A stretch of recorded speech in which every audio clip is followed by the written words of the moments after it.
우리 몸에는 안 좋아요. 지금 우리 몸에 굉장히 심한 정도의 인슐린 저항성 상태가 있다라는 걸 의미해요. 여기에 지방이 끼기 시작하면요, 이게 제대로 된 지방이 아니에요. 공복혈당을 올리는 크게 세 가지는. 네, 안녕하세요. 내분비내과 전문의 오창용입니다. 오늘은 많은 분들이 걱정하는 공복혈당 상승에 대한 이야기를 좀 해드리려고 해요. 공복혈당이 높다는 게 우리 몸에 어떤 영향을 끼치는지, 그리고 어떠한 원인들로 이렇게 공복혈당이 높아지는지, 또 어떻게 하면은 이 공복혈당들을 낮출 수 있는지에 대해서 좀 정리해 보려고 합니다. 먼저 공복혈당은요, 우리가 쟀을 때 100 아래 99까지 나오는 게 일반적으로 정상 범위라고 이야기해요. 100에서 한 125까지는 당뇨병 전 단계라고 이야기하고, 126 이상이면은 당뇨병이라고 할 만큼 공복혈당이 올라가 있는 상태라고 생각을 하시면 돼요. 그런데 당뇨병이 아니신 분들도 종종 혈당을 재보시면은 아침에 공복혈당이 120, 가끔은 130 이렇게도 나오시는 걸 볼 수 있을 거예요. 이렇게 공복혈당이 높아져 있는 게 어떤 영향을 우리 몸에 끼치는지를 먼저 좀 살펴보셔야 돼요. 공복혈당이 높다라는 거는 내 몸에서 혈당을 낮추기 위해 계속해서 인슐린을 분비하고 있다는 이야기예요. 혈당이 어느 정도 이상 올라가 있는 것만으로도 우리 몸에는 안 좋아요. 왜냐면 당이라는 거는, 설탕을 생각해 보시면은 끈적끈적 하잖아요. 단백질들하고 결합을 해가지고 이 단백질을 변형시키고 변성시키려는 성질을 가지고 있어요. 이거를 당 독성이라고 하는데, 우리 몸에 혈관이 안 가는 곳은 없잖아요. 그 혈관 속에 당이 없는 곳은 없어요. 공복혈당이 계속해서 올라가 있으면은 우리 몸에 이런 당 독성이 조금씩 누적이 되게 되고, 이런 것들이 결국 더 노화를 촉진하고 기능에 소실을 불러오죠. 그런데 이런 당독성이 가장 극적으로 좀 작용하는 곳이 어디냐라고 하면은, 당을 가장 민감하게 느끼는 곳인 췌장이에요. 췌장은 당을 낮추기 위해서 인슐린을 분비하는 만큼 당을 민감하게 느끼거든요. 따라서 혈당이 계속해서 높아져 있으면은 췌장은 손상을 받고요, 오히려 그 기능이 떨어지기도 해요. 그런데 여기에서 혈당이 올라가 있으니까 췌장은 당에 의해서 당독성을 받으면서도 계속해서 인슐린을 만들어야 돼요. 그런데 이 인슐린을 만드는 건요, 새로운 단백질을 계속해서 만드는 거거든요. 췌장이 지쳐가요. 어디까지는 췌장이 더 많은 인슐린을 만들어서 혈당을 조금 낮추지만, 어떤 경계선을 넘어가게 되면은 췌장이 지치게 되고요, 이 혈당을 인슐린이 따라가지 못하는 순간부터는 그냥 공복혈당만 높은 게 아니라 계속해서 혈당이 높아지게 됩니다. 따라서 이런 공복혈당의 상승은 우리 몸의 혈당 조절 시스템을 전체적으로 좀 망가뜨리는 결과를 초래할 수 있다라고 생각하시면 되고요. 그리고 두 번째로는, 이렇게 인슐린이 높은데 혈당이 떨어지지 않고 있는 이유는 지금 우리 몸에 굉장히 심한 정도의 인슐린 저항성 상태가 있다라는 걸 의미해요. 인슐린이 올라가면은 원래 혈당이 떨어져야 되는 거거든요. 이게 인슐린의 작용이에요. 그런데 이게 안 이루어지고 있는 상태잖아요. 우리 몸의 모든 세포들이 지금 인슐린 저항성 상태에 있다는 거고, 이걸 빠르게 해결하지 않으면은 시간이 지날수록 췌장은 더욱 지쳐가고, 오히려 우리 몸의 인슐린 저항성은 점점 높아져가는 방향으로 가서 혈당이 높아져가는 방향, 즉 당뇨병이 발생 혹은 당뇨병의 악화, 그리고 시간이 지나면서 이런 혈당 합병증들이 발생하는 상태로 가게 된다라고 생각을 하셔야 돼요.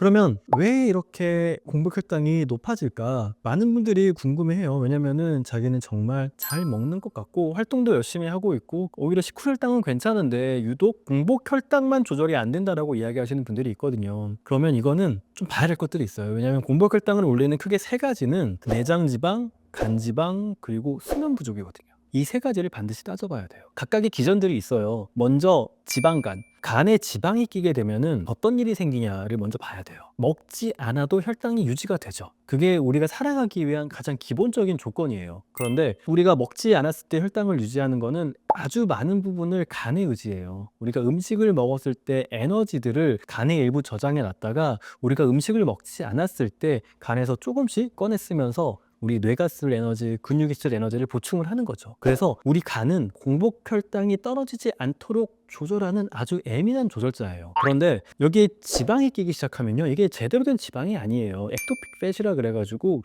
거기에 붙으면 지방에서 염증을 만들기도 하고요, 지방 세포들이 간에 인슐린 저항성을 만들어요. 간은 이런 혈당도 느끼지만 인슐린도 느껴가지고 혈당을 아주 예민하게 조절해줘야 되는데 간이 인슐린을 느끼지 못하게 되는 거예요. 지금 인슐린이 많이 나와 있다는 걸 모르니까 간이 혈당을 더 만드는 거예요. 그래서 공복 혈당 자체가 높아지는 방향으로 가버리는 거죠. 그리고 이 간의 인슐린 저항성에 우리 몸의 모든 장기들의 인슐린 저항성이 맞춰지게 되는 거고, 그래서 지방간이 공복 혈당을 올리는 이유가 되는 거고요. 두 번째로 내장지방. 내장지방은요, 지방의 간이 저장 창고예요. 원래 지방은 피하지방, 뱃살을 이야기하잖아요. 뱃살도 근육 바깥에 있는 건 피하지방이고 안에 있는 건 내장지방이라고 생각하시면 돼요. 이렇게 바깥에 있는 피하지방이 원래 제대로 된 지방 저장 창고인데, 이게 내장 사이에 끼게 되면은 얘네는 전혀 피하지방과 다른 역할을 해요. 몸에 염증을 만들고요. 제대로 된 저장 창고가 아니다 보니까 지방산이 줄줄줄 나와요, 혈중으로.